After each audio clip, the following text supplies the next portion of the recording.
Carrasco, presidente de la Federación Médica Ecuatoriana, bienvenido a Contacto Directo. Buenos días, Estefi, un saludo a todos quienes nos están mirando. Buenos días también. Desde el aspecto médico, de salud, preventivo, ¿estamos tomando las medidas necesarias para que no sean más los contagiados? Bueno, es lamentable, ya lo habíamos anunciado antes, que no era cuestión de si había o no había posibilidad de tener coronavirus aquí en el país, sino de cuándo lo íbamos a tener. Esto ya se concretó, tuvimos la paciente cero, que es esta ecuatoriana que vino de España. Ahora siguen reportándose nuevos casos. Recordemos que la tasa de contagio está más o menos calculada en 2.2, es decir, por cada caso de coronavirus detectado van a haber probablemente 2 nuevos casos reportados. Entonces, pero en nosotros este momento, 7, y aprovecho... ¿no? Sí, hasta la fecha está reportado 7 aquí en el país en coincidencia con la paciente cero en base al cerco epidemiológico que se ha realizado. Cabe anotar también, como lo habíamos dicho anteriormente, que ya a estas alturas hacer un cerco epidemiológico exhaustivo y preciso va a ser un poco complicado porque hubieron pasajeros que vinieron con la señora en el vuelo de Iberia que no están en cerco epidemiológico, y de igual manera los pacientes que ya son portadores del virus, muchos de ellos son asintomáticos y no están tampoco en aislamiento. Según los últimos estudios reportados también, el 28 de febrero, New England Journal of Medicine publica el último estudio en una cohorte de 1.099 pacientes en China, y ya hay otra data, por ejemplo, que el 3.5% del personal sanitario se va a ver afectado o se vio afectado en China, y vamos a esperar acá lo mismo. Entonces, no es hora de pensar que esto... también que, la propagación, el contagio tampoco es que sea muy difícil. Si estamos hablando, el Ministerio de Salud habla de cifras de 170 personas, 177 para ser exactos, que contactaron del caso primario, ¿no? De las personas con las que había estado en contacto o que pudieron, por lo menos en esos primeros momentos, evidenciar que si entró a la piscina, con quién se fue, con quién vino, cómo se movilizó, y a esas personas hacen el contacto, y de esas ya tenemos 7 personas, claro, no es que hay complicaciones, son casos leves, pero que tienen el virus. Una cosa es que sea de fácil contagio, pero luego es que sea grave.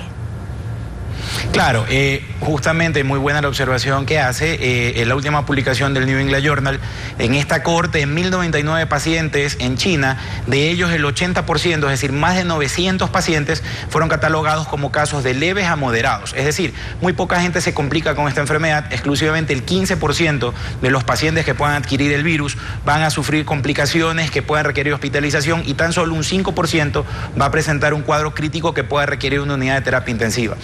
A la comunidad, si queremos ser enfáticos en esto también, en ciertas medidas. Número 1, este es el mejor momento posible para poder vacunarse contra influenza. La gente me va a preguntar qué tiene que ver la influenza con el coronavirus. Esto es sencillo. En este momento, las salas de emergencia de los hospitales públicos y de las clínicas privadas están abarrotadas de gente con síntomas respiratorios por el temor del coronavirus. Si nosotros ya nos vacunamos contra influenza, obviamente habremos descartado casi el 50% de las posibilidades en un diagnóstico al ir a un hospital. Es decir, con esto nosotros colaboramos con el sistema de salud. Es verdad que la vacuna ya ahora está escasa porque la campaña de vacunación contra influenza fue en noviembre, diciembre y enero, pero quienes tengan recursos sería recomendable que se apliquen esta vacuna porque también la hay en medios privados. Entonces esto ayuda.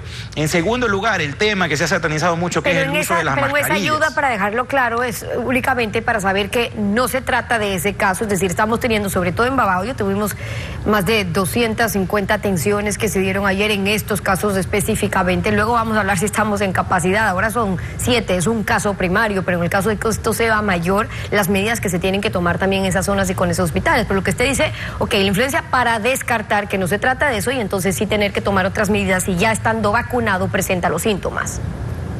Claro, correcto, porque, a ver, en la región costa y de igual manera en la sierra estamos todavía en época de lluvias, estamos en una época alta de influenza común, de gripe estacional. Entonces, obviamente, yo el primer síntoma respiratorio que tengo voy a pensar lo peor, que es coronavirus, y voy a correr a una sala de emergencia de un hospital. Entonces, debemos colaborar, como digo, esto no lo digo yo, lo dicen las fuentes internacionales. El tener la vacuna contra influenza ya descarta prácticamente la mitad de un posible diagnóstico. Lo que quería decir, el uso de la mascarilla, porque este elemento ya está agotado prácticamente en todo el país, y la gente piensa que con esto va a evitar contagiarse la enfermedad. Y sí quiero ser enfático en esto, no satanizo el uso de la mascarilla. Si usted se siente seguro al usar la mascarilla, úsela. Dicen los medios que deben utilizarla solo los pacientes enfermos, pero no es así, y les voy a explicar gráficamente qué es lo que pasa. Las personas que usan mascarillas, esta puntualmente es una mascarilla N95 que aísla el 95% de los microorganismos, pero cuando usted se la pone, básicamente es difícil respirar por la mascarilla.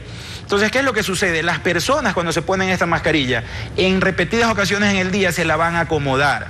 La tela de la que está hecha la mascarilla provoca prurito y usted se va a estar rascando la cara alrededor de la mascarilla. El elástico que va atrás de las orejas usted se lo va a estar acomodando. Y estas medidas hacen que usted se toque la cara más de varias veces en el día.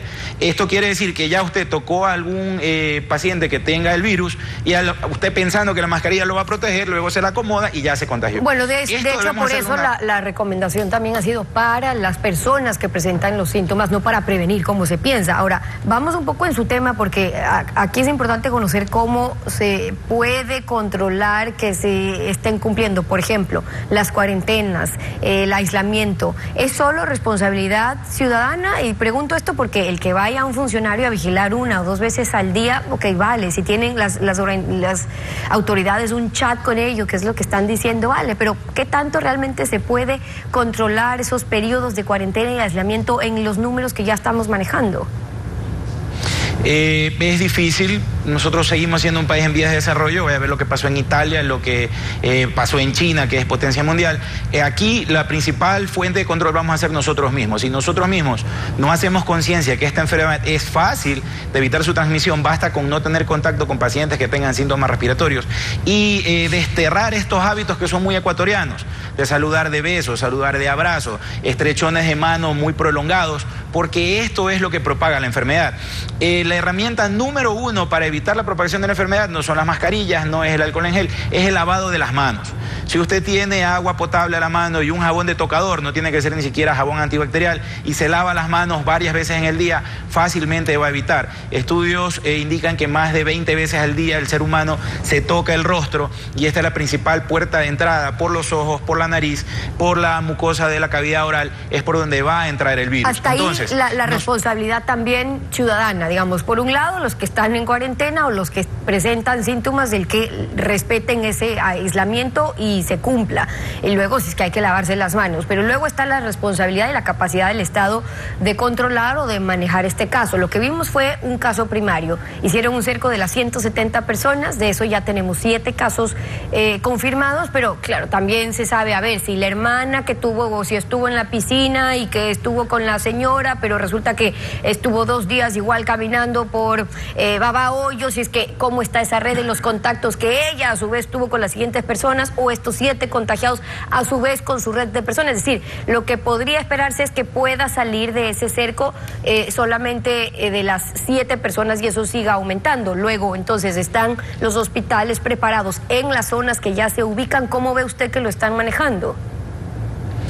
Bueno, este es el primer caso que tenemos acá. Si me pregunta a mí por el conocimiento que tenemos de la Red Pública de Salud, la respuesta es no. No solo aquí en Ecuador, yo creo que ningún país del mundo está preparado para esta nueva enfermedad. Hay medidas adicionales que se pueden tomar. Recuérdese que aquí en nuestro país una de las principales fuentes de ingreso también es el turismo.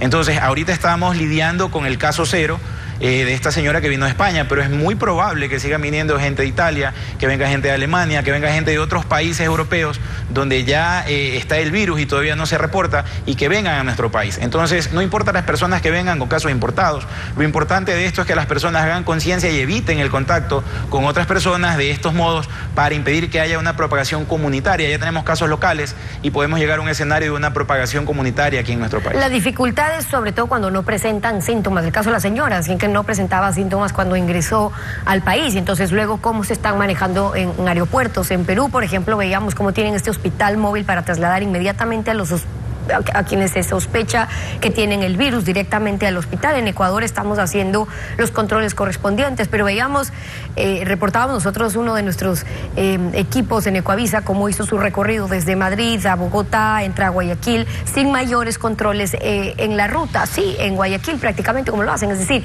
¿no lo hacen porque sirve de poco o qué es lo que pasa? No, lamentablemente, bueno, cada país está lidiando con sus problemas de la mejor manera. Nosotros, vuelvo y repito, no tenemos toda la infraestructura que tienen otros países como Colombia o Perú, no se diga Estados Unidos o China. Estamos aprendiendo al andar, esperemos, y con la colaboración de la ciudadanía, que este caso pueda ser, estos casos nuevos puedan ser contenidos y se evite la propagación. Por eso, vuelvo y repito, vamos a tener nuevos casos importados, vamos a tener nuevos casos locales de contagios comunitarios, entonces es cuestión de tiempo, pero debemos estar preparados para ello. Ernesto Carrasco, el presidente de la Federación Médica Ecuatoriana, gracias por venir hoy a Contacto Directo.